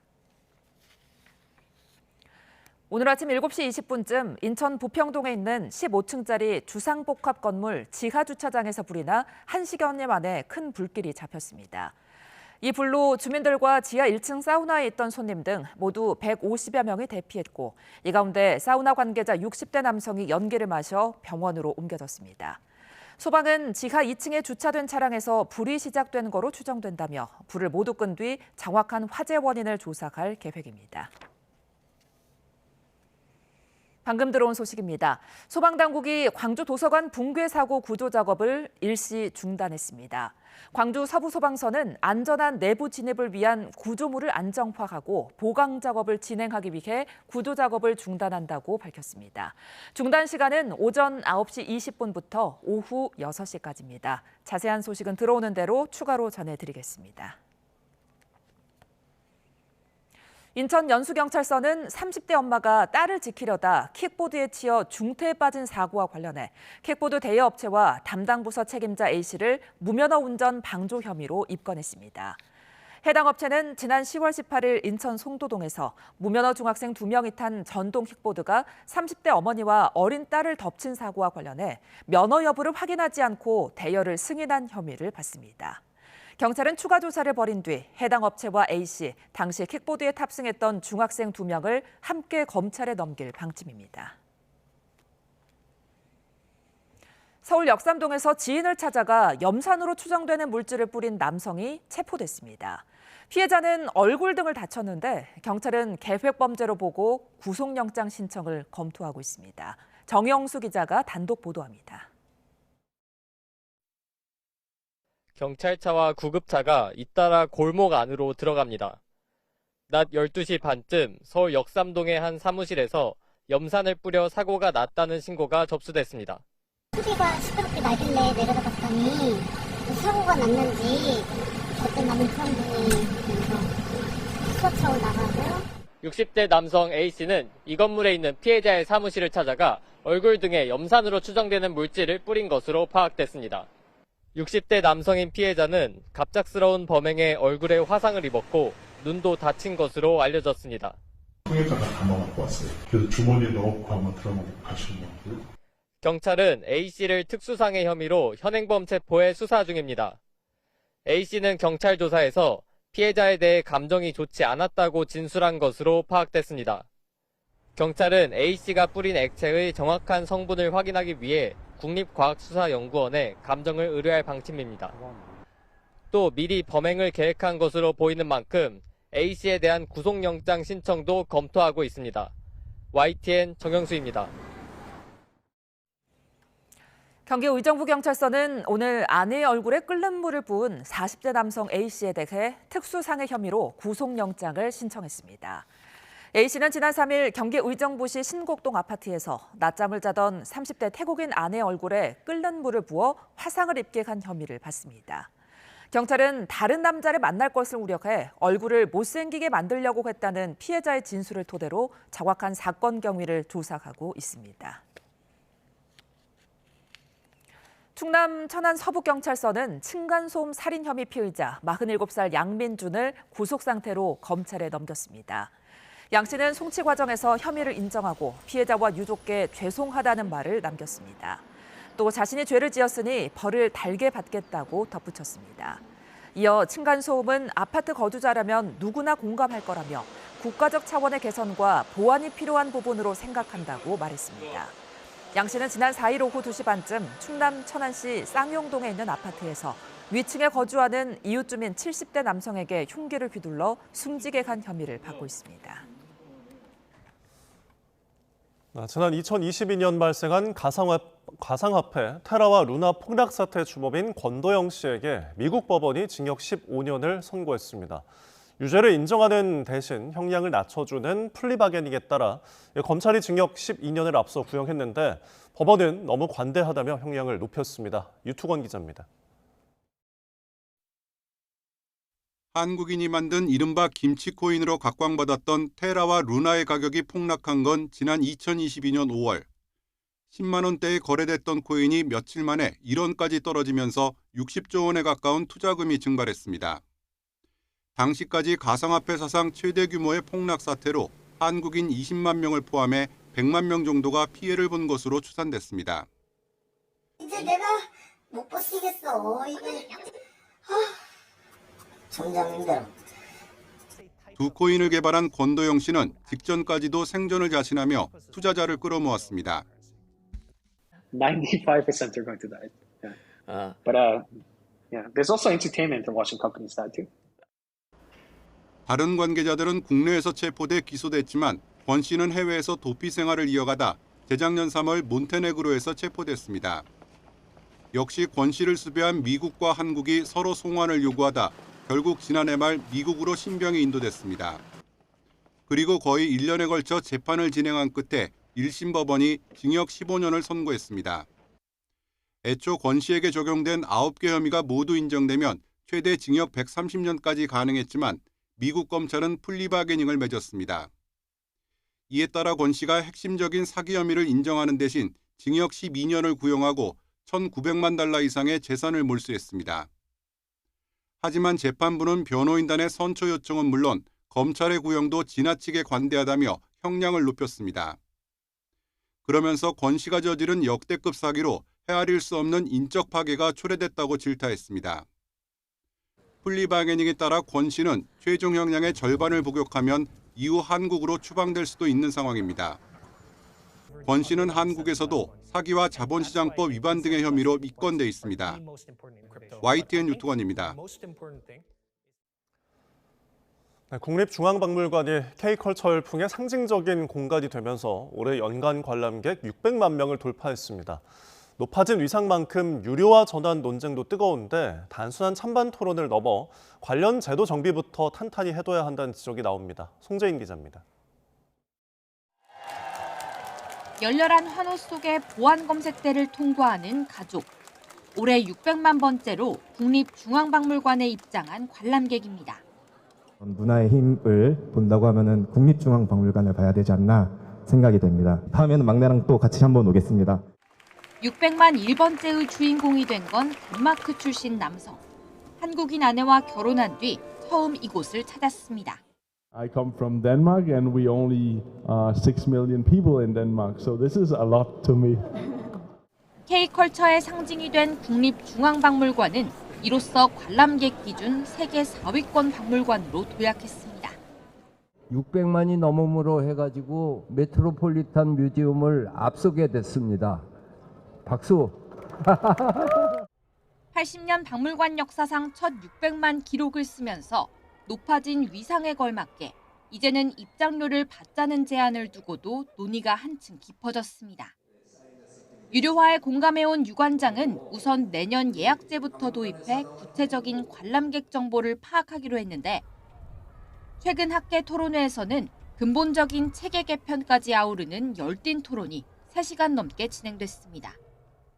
입장료를 낼 때 관람객 스스로도 문화유산 보존에 이바지한다는 만족감이 커질 수 있다는 찬성 의견과 지금 같은 국중박 흥행 시대가 계속될지 보장하긴 어렵다는 신중론이 맞섰지만 우선적인 제도 정비가 유료화의 대전제라는 데는 큰 이견이 없던 겁니다. 추가로 입장료를 걷어도 국고로 환수돼 박물관이 직접 서비스 향상에 활용하기는 어려운 현행 체계부터 개선해야 한다고 목소리를 높였습니다. 여기에 국립중앙박물관과는 상황이 딴판인 지방 국립박물관들이 받을 영향도 함께 고민해야 한다는 지적이 나옵니다. YTN 송재입니다. 유네스코 세계유산인 서울 종묘 일대가 세계유산지구로 지정되면서 서울의 세운 4구역 고층 재개발 사업에 미칠 영향이 주목됩니다. 국가유산청은 종묘 일대 19만 4천여 제곱미터 범위 세계유산지구 지정을 공식 고시했습니다. 세운 4구역이 지구 범위에 포함되지 않지만 현행법은 지구 밖이라도 세계유산에 중대한 영향을 미칠 게 확실하다고 인정되면 세계유산 영향평가를 실시하라고 요청할 수 있도록 했습니다. 네, 지금 보시면 경비행기 한 대가 착륙을 시도하는 듯합니다. 자세히 보니 활주로가 아니라 고속도로입니다. 달리는 차 위로 그대로 내려 앉아버린 비행기, 알고 보니 엔진 추정 문제로 추락한 건데요.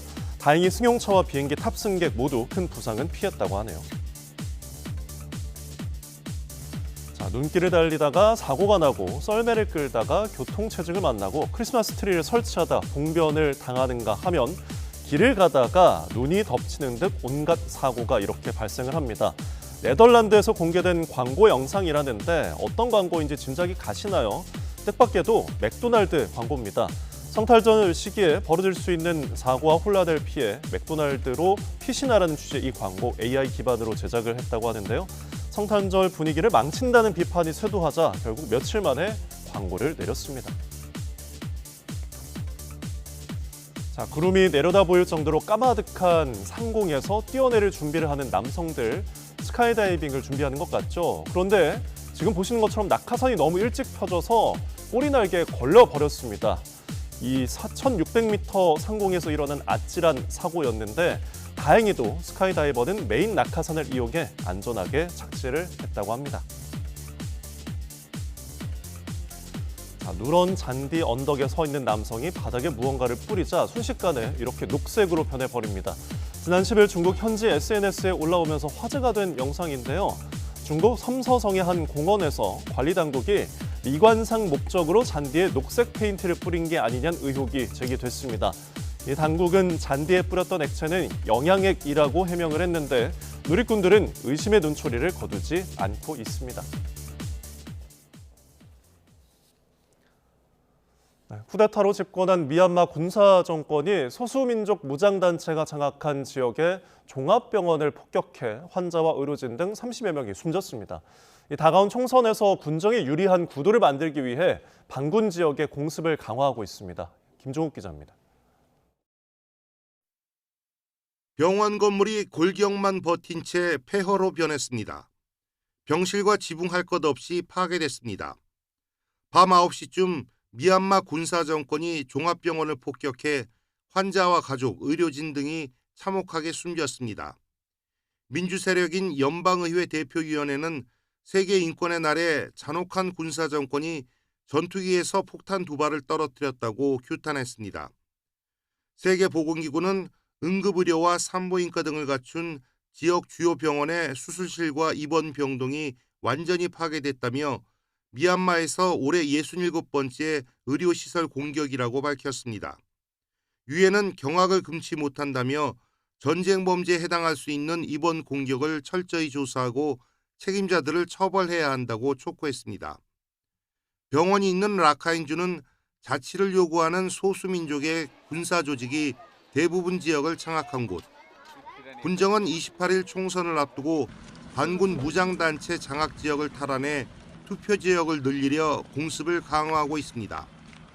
내년 1월까지 총선을 마무리하고 정권을 민간에 넘기겠다면서도 군정이 승인한 정당을 제외한 다른 야당의 선거 참여를 막자 미얀마 곳곳을 장악한 반군이 총선 보이콧을 예고했기 때문입니다.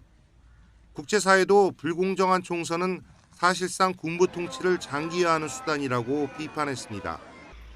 미얀마 군부는 아웅산 수치 국가고문의 민주주의 민족동맹이 압승을 거둔 2020년 총선을 부정선거라고 주장하며 이듬해 2월 쿠데타를 일으켰습니다. 인권단체 국제애므네스티 보고서에 따르면 군부는 쿠데타 이후 6천여 명을 살해하고 2만 명 넘게 멋대로 가뒀습니다. YTN 김종욱입니다.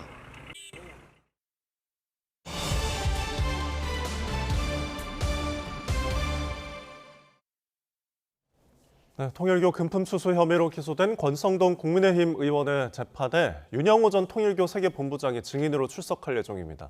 여야 정치인들과 전방위 접촉을 시도했다고 진술하며 파장을 일으키고 있는 윤 전 본부장, 오늘 입을 열지 다시 주목이 되고 있습니다. 관련 내용과 특검 수사 상황, 임주혜 변호사와 함께 짚어보겠습니다. 어서 오십시오. 네, 안녕하세요. 자, 오늘 권성동 국민의힘 의원의 정치자금법 위반 3차 공판이 열리는데 윤영호 통일교 전 세계본부장 그리고 윤 전 본부장 배우자가 증인으로 출석할 예정이에요. 과연 이 자리에서 또 진술을 이어갈지 관심인데 좀 어떻게 보시나요? 그렇습니다. 증인으로 출석을 하게 되는데요. 이 윤 전 본부장 같은 경우에는 지금 본인 역시도 이런 이 공품 등을 제공했다는 공여자로서 재판이 진행 중인 상황이기 때문에 본인의 재판과 관련이 있다라는 이유로 증언 거부를 할 가능성도 점쳐지고 있습니다. 충분히 가능한 그런 시나리오라고 생각이 되고 지금 워낙 사회적으로 높은 관심을 받고 있습니다. 민주당 의원들에게까지 그러니까 여야 할 것 없이 어떤 금품이 제공되고 어떤 청탁의 대가로서 무언가가 오고 간 것이 아니냐라는 의혹이 제기되고 있고 구체적인 그 이름 명단까지도 오르내리고 있는 상황이기 때문에 지금 증언을 하면 굉장히 큰 파장이 예견이 되어 있는 상황이고요. 그리고 바로 얼마 전에 본인의 재판과 관련된 마지막 공판도 진행이 되었습니다.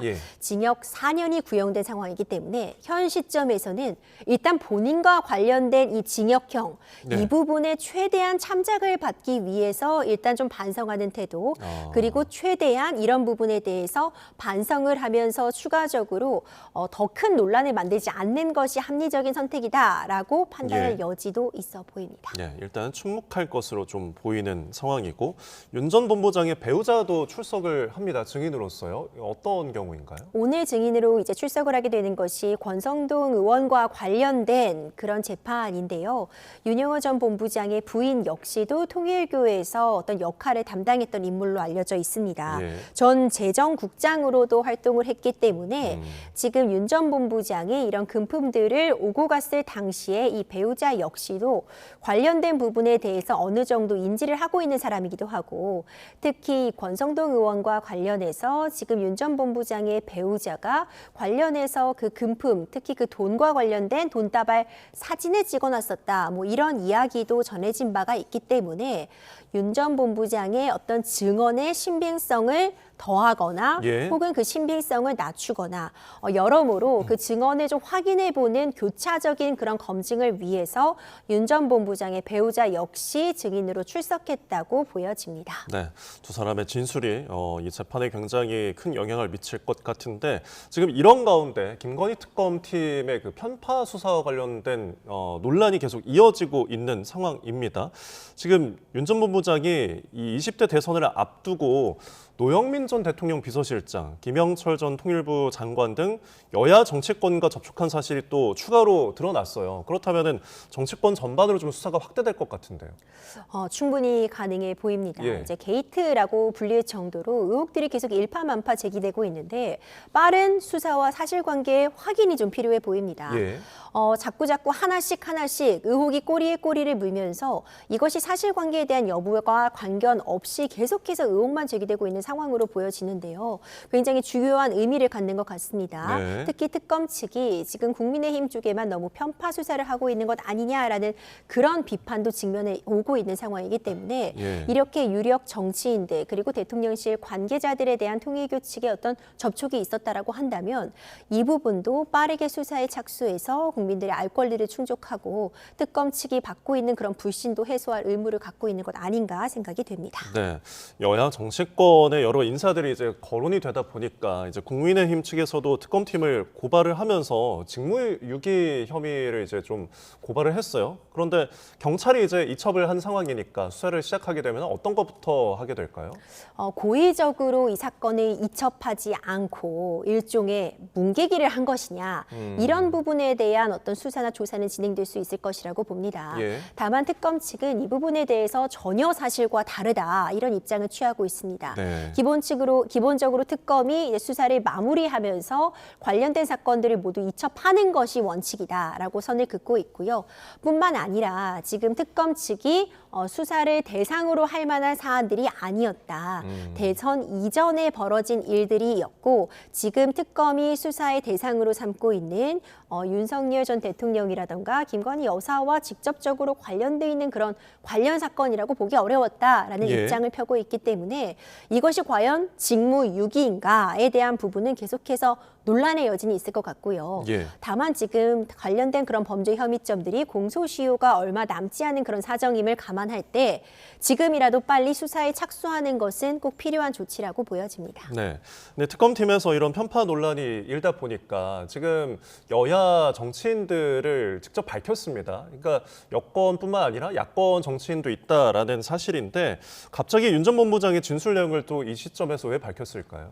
그렇죠. 특검 측에서도 공개를 했는데 이 부분은 계속해서 의혹이 제기가 되고 또 이런 부분들이 고의적으로 누락한 거 아니냐라는 논란이 일자 예. 윤영호 전 본부장이 언급한 여야 정치인들에 대한 이름을 실제로 공개를 한 겁니다. 네. 이미 많이 언급이 되었던 전재수 전 장관, 이제 사임을 했으니까 그렇습니다. 전 장관이라던가 정동영 통일부 장관, 임종선 전 의원, 그 외에도 김규환 전 미래통합당 의원과 나경원 의원까지 일단 이 모든 이 언급이 된 이 인물들은 이 의혹을 전면 부인하고 있습니다. 그렇습니다. 사실 무근이다라는 입장을 취하고 있기 때문에 수사는 불가피해 보이고요. 특검 측에서는 오히려 지금 어떤 편파 수사가 아니라 여야 할 것 없이 이름이 거론된 것은 맞고 예. 아직까지는 의혹 제기 수준이었기 때문에 이제 네. 이 부분을 앞으로 투명하게 수사하겠다라는 그런 의지를 표명하는 그런 목적에서 일단 이름을 공개한 것이 아닌가.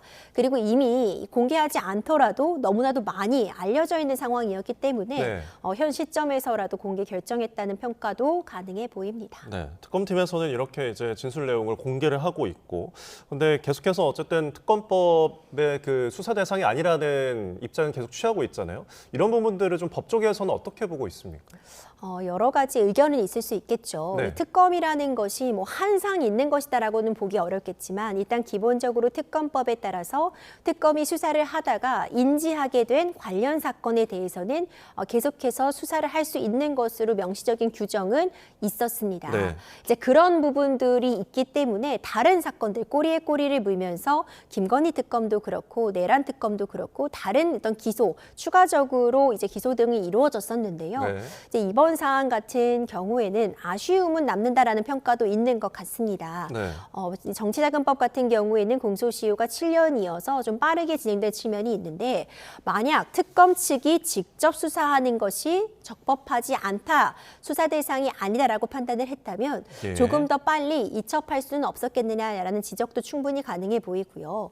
다만 아직 공소시효가 임박했다라고 단정할 수만은 없고 뇌물죄 적용이라던가 아니면 그런 정치자금이 오고 간 시점에 따라서 공소시효가 아직 남아있을 수 있는 그런 상황이기 때문에 네. 일단 앞으로가 더 중요하다는 평가도 함께 나오고 있습니다. 알겠습니다.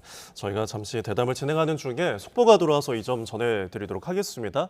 일본 강진과 관련된 소식인데 지난 8일 밤에 7.5의 강진이 발생했던 일본 아오모리현 앞바다에서 오늘 오전 11시 44분쯤 1시간 전쯤에 규모 6.7로 추정되는 지진이 발생을 했습니다.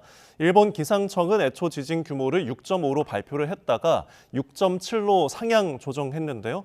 일본 기상청은 홋카이도 남부와 혼슈, 동북부 태평양 연안에 쓰나미 주의보 또한 발령을 했습니다. 일본에서 쓰나미 주의보는 높이 0.2에서 1m 규모의 쓰나미가 올 것으로 예측될 때 발령이 되고요. NHK 등 일본 언론들은 일부 지역에 최고 1m 높이의 쓰나미가 도달할 가능성이 있다고 전했습니다. 이번 지진으로 일본의 아오모리현, 이와테현, 홋카이도 일부 지역에서는 진도 4의 흔들림이 감지가 됐습니다. 일본 지진과 관련된 소식은 저희가 추가되는 대로 이어서 전해드리도록 하겠습니다. 네, 지금 이제 김건희 특검팀의 논란과 관련해서 임주혜 변호사와 함께 이야기 나누고 있었는데 지금 이제 결국은 공은 경찰로 넘어오는 상황이고 윤영호 전 본부장에 대해서 구치소에서 3시간가량 이제 방문 조사를 진행을 했습니다. 아까도 언급하셨지만 공소시효가 굉장히 좀 변수로 꼽혀지는데 앞으로 좀 진행 상황이 어떨까요? 그렇습니다. 3시간가량 윤영호 전 본부장이 지금 구속 상태에 수감 중이기 때문에 구치소에서 조사를 진행했다고 알려져 있습니다. 구체적으로 어떤 내용들이 오고 갔는지 이제 이 부분도 추후에 확인이 필요하겠지만 일단 현 시점에서 중요한 건 공소시효 임박 여부일 것 같습니다. 이 정치자금법, 그러니까 정치자금을 제공했는데 그 부분에서 문제가 된다라고 한다면은 공소시효가 7년이고 2018년도 이전의 사안 같은 경우에는 이미 만료했을 가능성도 있기 때문에 이 부분 확인 필요해 보이고요. 대가성이 필요한 어떤 청탁에 대한 대가로서 금품을 제공했다라고 볼 수 있는 뇌물죄가 적용된다면 그 뇌물의 가액에 따라서 최대 15년까지 공소시효가 있을 수 있기 때문에 어떤 죄가 적용될 수 있을지 어떤 청탁에 대한 대가로서 금품이 오갔는지 이런 부분에 대한 어떤 조사가 진행되지 않았을까 생각이 됩니다. 그리고 이전에 지금 언급되고 있었던 그 여야 관계 인사들, 그 인물들, 그들에 대한 어떤 추가적인 증언 진술들을 통해서 신빙성을 확보하기 위한 그런 조사도 이어가리라고 보고요. 지금 여야 관계없이 좀 다방면으로 접촉이 있었다라는 좀 다소 애매모호한 두루뭉술한 그런 진술을 최후 공판에서 했기 때문에 그 부분이 어디까지 해당되는지 접촉을 했다는 것의 의미가 실질적으로 어떤 청탁이나 금품까지 오고 갔다는 것인지 단순히 교류 차원인지 이런 부분에 대한 진술 조사 등도 이어졌으리라고 봅니다. 네, 지금 경찰에서는 통일교 연루 의혹 3명에 대한 출국 금지 요청도 있는 만큼 향후 수사 상황을 좀 지켜보도록 하겠습니다. 자, 그리고 김건희 특검에서 지금 김상민 전 검사가 이 당시 이제 공천을 부탁하는 그 청탁하는 과정에서 건넸다는 그 그림 있죠. 이유한 화백의 그림 감정이 불발이 됐다고 해요. 그런데 특검 측과 김상민 전 검사의 그 입장이 좀 다른 것 같더라고요. 이 부분에 대해서. 그렇죠. 이 김상민 전 검사 측이 감정을 요청했습니다. 그러니까 오히려 본인이 위작이다라고 이야기를 하고 있는 측면이고 실제로 일단 위작인 것으로 보인다라는 판단을 받은 상황입니다. 그런데 이게 왜 문제가 되는가? 그럼 위작이면은 이 금품을 줘도 되는 것인가? 이렇게 생각하실 수도 있겠지만 지금 뇌물죄의 가액 때문에 최종적으로 처벌 수위에 있어서 차이가 있기 때문입니다. 만약 이 그림이 위작이라고 한다면요. 실질적으로 그 그림을 그린 캔버스 값, 물감 값 정도의 가치만 있다고 보여지기 때문에 이것이 실제로는 뭐 1억 4천만 원 상당을 주고 일부 할인을 받아 구매를 한 1억이 넘는 액수를 주고 구입했다고 해도 현 시점에서 그 뇌물죄로 인정되는 이 그림의 가치는 100만 원 이하가 될 수 있습니다. 그럼 어떤 처벌 수위나 양형에 있어서 그 액수 역시도 참작이 가능하기 때문에 이런 부분에 대해서 제대로 감정을 해보자라는 것이었고 법원도 감정을 하라고 했는데 지금 김상민 검사 측에서는 특검 측이 국과수에 이 그림을 제출하는 데에 제대로 협조하지 않았다라고 주장을 하고 있고요. 이에 대해서 특검 측은 제대로 이 변호인단 측에서 관련된 협의에 대한 그런 안내를 받지 못했다라고 또 서로 양측이 좀 어긋난 주장을 하고 있습니다. 이제 법원 입장에서는 오히려 이제 현 시점에서 뭔가 추가적으로 감정을 하는 것이 어떤 의미가 있느냐라고 또 반문을 하고 있는 상황이어서 이 위장 논란은 좀 쉽사리 가라앉기 어려운 상황입니다. 알겠습니다. 자, 내란 특검 이야기도 좀 짚어보겠습니다. 지금 박성재 전 법무부 장관 직권남용 그리고 부정청탁 금지법 위반 혐의로 불구속 기소를 했습니다. 향후 이 김건희 씨 수사무마 의혹에 대해서도 좀 탄력을 받을 것으로 보이죠? 그렇죠. 이 김건희 씨에 대한 수사를 무마하려고 했다라는 그런 의혹까지 더해져서 관련 청탁 관련 의혹도 지금 공소장에 적시가 되었습니다. 내란 특검이 말 그대로 좀 무더기 이 종료를 남기고 이제 예. 무더기 기소를 한 상황인데요. 박성재 전 장관에 대해서 이제 직권남용, 부정청탁 금지, 한덕순 총리에 대해서도 직무유기 직권남용 추가 기소가 되었고 네. 최상목 전 기획재정부 장관 역시도 마땅히 해야 할 일을 다 하지 못했다라는 직무유기 혐의가 적용이 되었습니다. 네. 이제 특검 수사 종료를 얼마 남기지 않은 시점에서 일단 최대한 할 수 있는 부분에 대해서 불구속 상태에서라도 일단 기소를 하겠다라는 그런 입장을 취한 것 같고요. 예. 앞으로 관련된 그런 재판들이 어떻게 진행될지를 좀 관심 있게 지켜볼 측면이 있습니다. 예. 자, 그러면 내란 특검에서 마무리지 못한 사건들은 다음에 이제 어떻게 어디서 맡아서 수사를 하게 되는 건가요? 아마도 국가수사본부라던가 아니면 경우에 따라서는 뭐 김건희 여사 특검 등으로 기간이 남아있는 곳으로 이첩될 가능성 등도 예. 언급이 되는데요. 1차적으로 아마 현 시점에서 최대한 마무리할 수 있는 부분은 마무리하려고 하지 않을까 저는 생각이 됩니다. 예. 뭐 추가 특검 이야기 뭐 이런 것들도 나오고 있는 상황이지만 일단 손을 댄 사안이니만큼 현재 내란 특검에서 최대한 자료는 정리하고 가리라고 보고요. 그 이후에 남아있는 의혹이라던가 수사가 추가적으로 필요하다라고 하는 부분에 대해서는 국가수사본부로 이제 이첩이 되지 않을까 현재로선 예측이 되고 있습니다. 예. 자, 그리고 끝으로 오늘 윤석열 전 대통령의 직권남용 재판도 현재 열리고 있는데 오늘 이제 증인으로서 계엄 당일에 국무회의에 가장 마지막으로 도착한 박상호 전 국토교통부 장관에 대해서 증인이 이제 이뤄집니다. 아무래도 계엄 당시에 국무회의가 제대로 이뤄졌는지 이 부분에 대한 좀 결정적인 단서가 나올까요? 그렇죠. 어떤 증언을 할지는 현재로서 예측은 어렵겠지만 아마도 무엇을 물어보는지는 좀 예측이 가능합니다. 예. 결국 그 국무회의 과정에서 이 선포가 있기 직전이기 때문에 네. 맨 마지막으로 도착한 만큼 그때 당시 딱 입장했을 때의 분위기라던가 상황이 어떠했는지, 활발하게 토론이 오고 가는 만한 상황이었는지, 어떤 위압적으로서 강제적으로서 형식적인 요건만 갖춘 국무회의였는지 예. 이런 부분에 대한 집중적인 질의 오고 가리라고 보고요. 사후 계엄 선포문 역시도 지금 문제가 되고 있기 때문에 네. 그런 부분들에 대한 질의 이어가리라고 봅니다. 알겠습니다. 특검 상황들 지금까지 임주혜 변호사와 짚어봤습니다. 오늘 말씀 고맙습니다.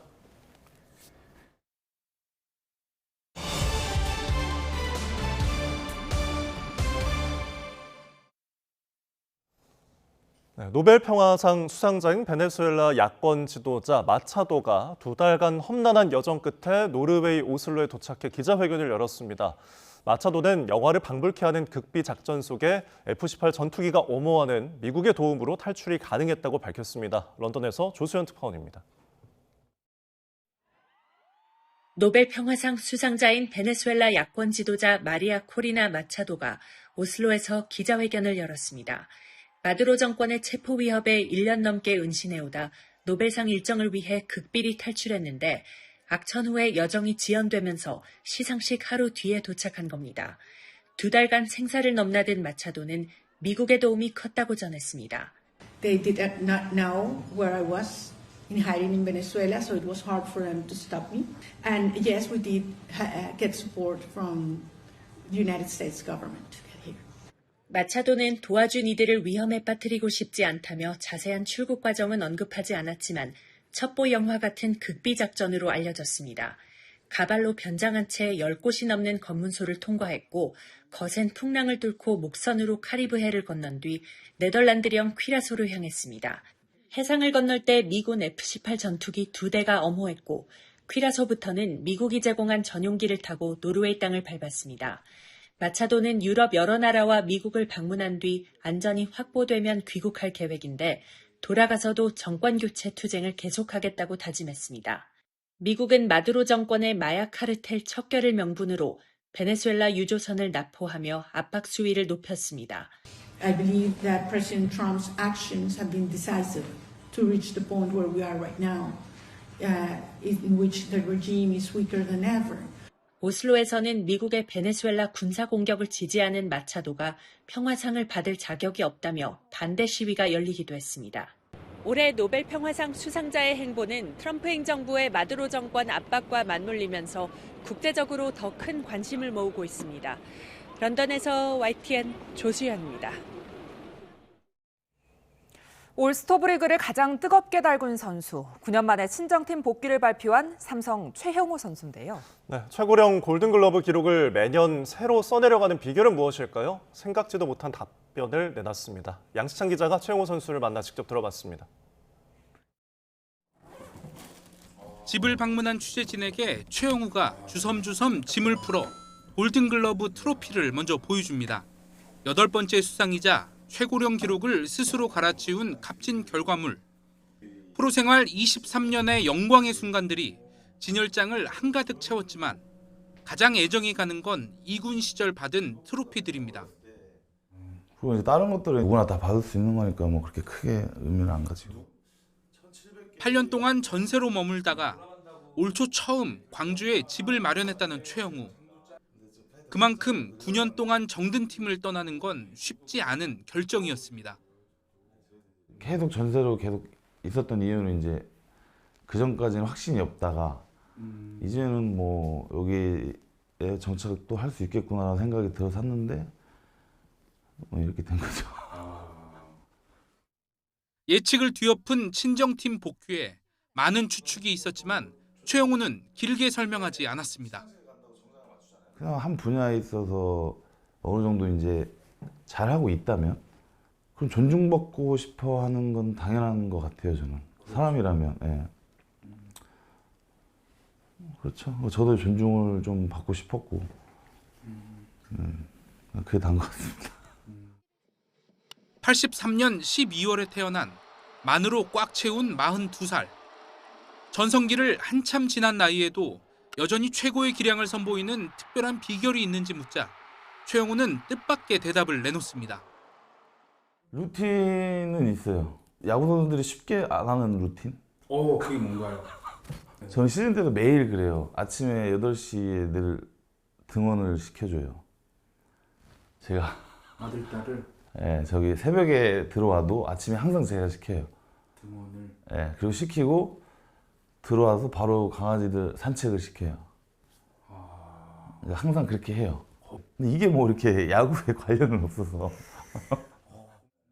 기아와의 예정을 뒤로하고 이제 다시 삼성으로 돌아갈 생각에 설렌다는 최영우. 10시즌 만에 라이온즈 파크 타석에 다시 들어설 그 순간이 이제 얼마 남지 않았습니다.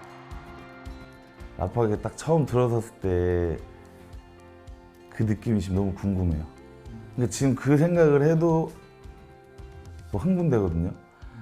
근데 그때 이제 가서 제 예전에 10년 전에 들었던 그 응원가를 다시 들으면 모르겠어요. 어떨지 저도 지금 상상이 안 가요. 근데 저는 그 날을 지금 제일 설레면서 기다리고 있습니다. 그 순간을. 네. YTN 양시창입니다.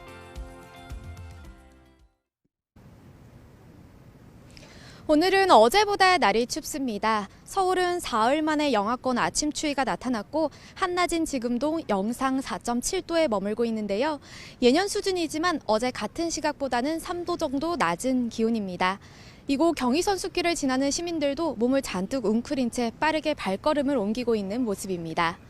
오늘은 전국 하늘에 구름만 많이 지나고 있습니다. 다만 동해안 지방은 흐린 가운데 오후까지 산발적으로 비가 이어지는 곳이 있겠습니다. 오늘 아침 어제보다 기온이 5도에서 10도가량 큰 폭으로 떨어졌는데요. 한낮에는 서울 7도, 청주와 대구 8도로 예년보다 높은 기온을 보이겠습니다.